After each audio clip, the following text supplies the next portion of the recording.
I've been working on my kitchen and I have all of the upper cabinets finished. And what I want to do next is make the doors for these. So the first step is to very carefully measure the openings and write all those down.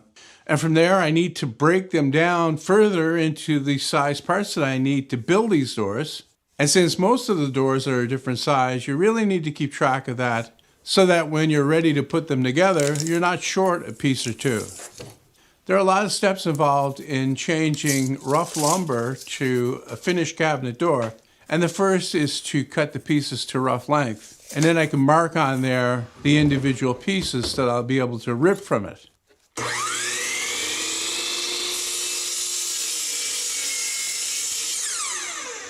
Of course, building the doors from rough lumber like this is a lot more work, but on the upside, you do save a lot of money because it's considerably cheaper than the dressed lumber you can buy.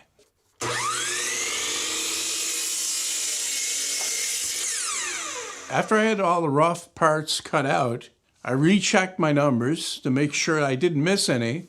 Like I said, it's very important to get the right number to begin with. Even though it's possible to do it, of course, you really don't want to be going through all of these finishing steps just to make the one piece that you missed. Next, I can rip them to rough width.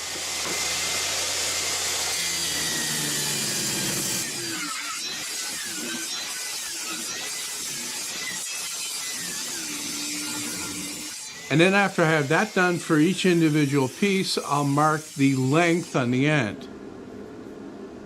And then when that's done, it's time to count again. I've wheeled out my homemade jointer to get started on finishing these pieces. And the first step is to joint the face. And that generally only takes 2 passes because this wood is not overly crooked.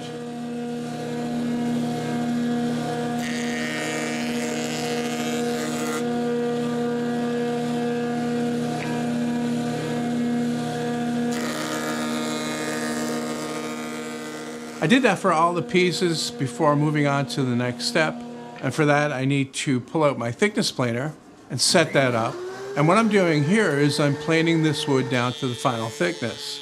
What I'm shooting for here is about 7/8 of an inch thick, which is a bit thicker than a normal door, but I want something that has a more substantial look. And that's possible when you use rough lumber because it's generally more than 1 inch thick to begin with.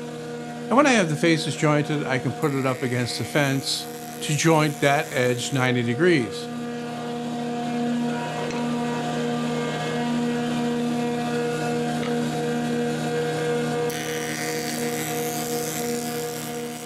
With all that done, I can sort them out into groups for the individual doors. And once again, this will show whether I've missed one or not, and it looks like I didn't. And then I can start cutting these to length, and I'm going to do that on my miter saw. I've got a 0 clearance insert that I made for this, and that just slips in. And I can carefully cut these to the exact length they need to be. The longer pieces I just line up with the tape that's here on my miter saw station.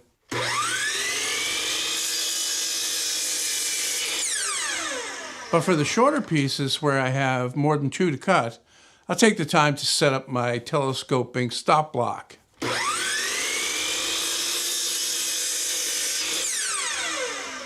Notice that I'm labeling the parts with a number, and that's to avoid mixing them up.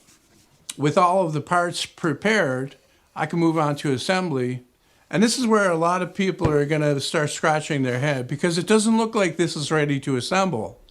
Not in the traditional sense anyway. There's no existing joinery for these pieces.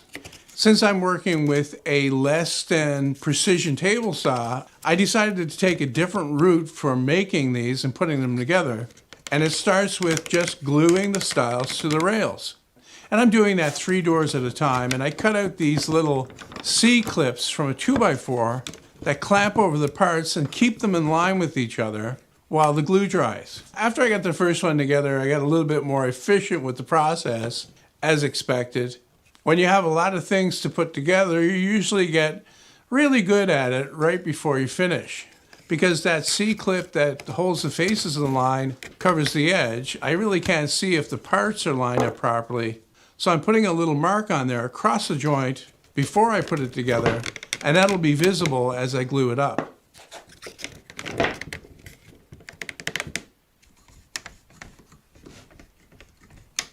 Since these frames are just put together with glued butt joints, and that's not especially strong, I want to have some way of reinforcing it. And originally I was going to use dowels in the joints before I put them together.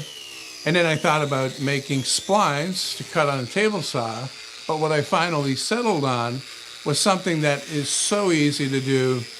I don't know why I didn't think of it before. Basically what I've done here is I've set my biscuit joiner to maximum depth of cut. And I've actually made these half moon biscuits here, which are long grain and they're maple, just like the door. And I'll get some glue in those slots and glue on the biscuit and slip that in. And that will very effectively strengthen those joints. And I think it looks pretty good as well.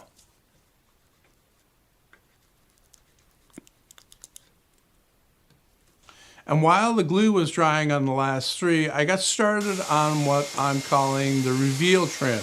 And what that is it's just a piece of wood that goes around the inside of the panel, and it has a small reveal cut in it. And once again, I'm making that from the same maple, except this time I'm cutting it from the edge of the stock. What I have on the saddles and rails facing outwards is the typical flat sawn profile or cathedral grain. But these trim pieces will be cut across that, or quarter sawn, I guess you could say. And what that does is it gives a different look to the grain pattern for that trim.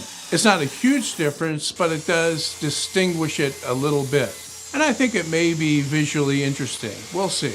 Anyway, it took the best part of the full day to cut out all of this trim and get it all dressed smooth on the thickness planer.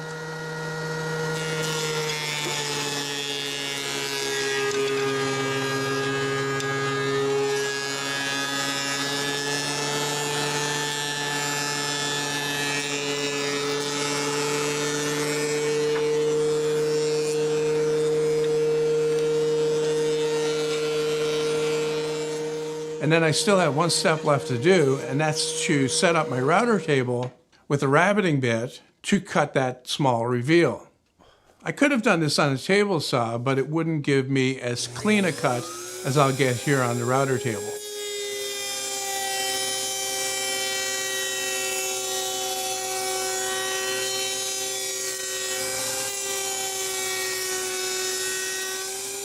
So all the trim done, I think.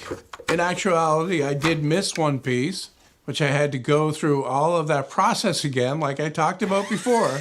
I wasn't as careful this time checking the parts, but a minor setback because these pieces are not that difficult to make anyway.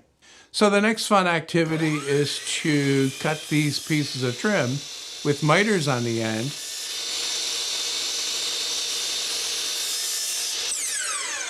And get them put inside the door frames. And to do that, I'm just using pins. I'm not putting any glue on here because I don't want any glue squeeze out towards the face. That would be difficult to clean out. And besides, these trims will be glued in solid when I put the plywood panel in the door.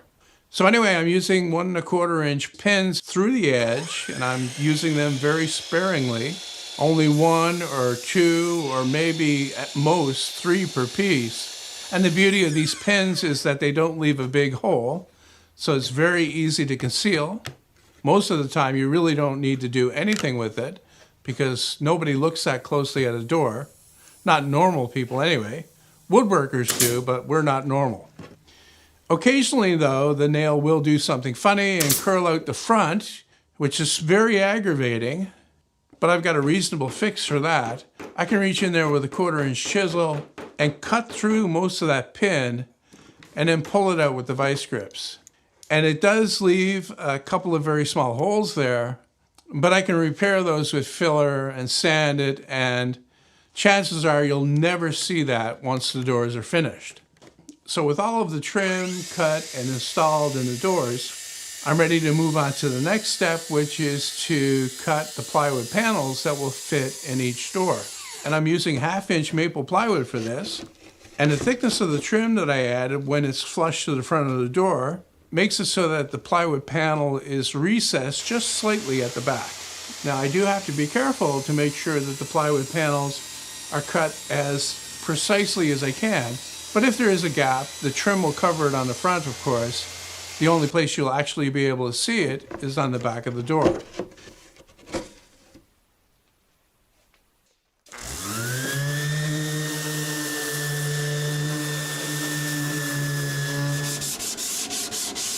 With all the plywood panels cut, I can install them. And to do that, I'm just going to squeeze some glue in around the edge. I don't want to put a lot in here because I don't want it to squeeze out on the face. But I still want enough in here that it's going to make a strong bond. And then I could clamp these in place, but I really don't have enough clamps to do that. So once again, I'm going to use pin nails to hold them while the glue dries. Okay, assembly is officially finished. And to get going on the sanding, I'm going to start at the top and bottom of the door where that biscuit spline is. What I did before this was I trimmed off that extra on the miter saw, and then I set up my belt sander on my table saw workbench here just to quickly sand off the end. However, the belt sander is very aggressive and a little bit harder to control because the surface area there is small. So eventually I switched to doing that work by hand with my sanding file. And I'm using the coarse side that has 60 grit paper, and then I'll follow that up with 100 grit on my sanding block. And then I can sand the face frame and the trim with the random orbit sander, and I have a 220 grit disc in here. I already sanded the plywood panel before I put it in. In every kitchen, the thing that you see the most when you walk into the room are the cabinet doors, especially the upper cabinet doors. And you really want to make sure that you do a good sanding job on those. And then I'm going to use my block plane to slightly chamfer the corners and then round those over completely with my sanding block. And it took me most of a full day to do all of the sanding on all 11 doors that I have here. But with that done, the doors are now fully assembled and ready for finish. And in the next video, I'll be spraying these doors with water-based polyurethane, and I'll be installing them in the kitchen, so stick around for that.